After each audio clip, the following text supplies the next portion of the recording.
David notices this pattern, and we have some numerical expressions here that 19 is equal to 1 times 9 plus 1 plus 9, and then we got one for 29, we've got one for 39. Based on this pattern, David concludes that any two-digit number ending in a 9, like that, is equal to, and now we have something, looks like an algebraic expression, n times 9 plus n plus 9, where n is the 10th digit of the number. So here we're talking about 3 is the n, 2 is the n, and 1 is the n. So the first part of the question is this an example of inductive or deductive reasoning? Okay, the hint is right there, and the question is that we're looking at a pattern. If we're looking at a pattern and we're drawing some sort of conclusion, we're making a conjecture based on our observations, this is inductive reasoning.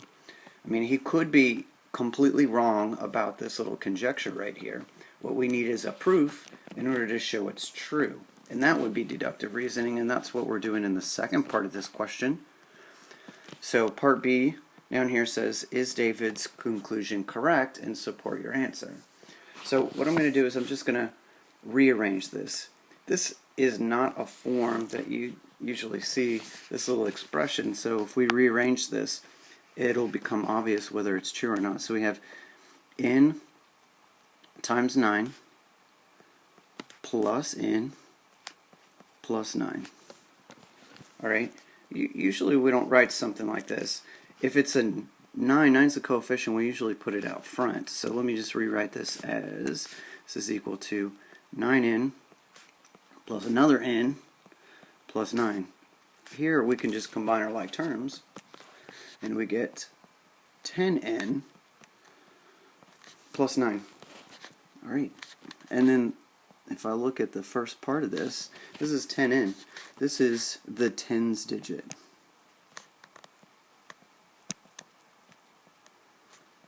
Because we're multiplying 10 times whatever n value that we're talking about. If I go back to the previous slide, like our 10th digit here is a 2, the 10th digit here is a 3.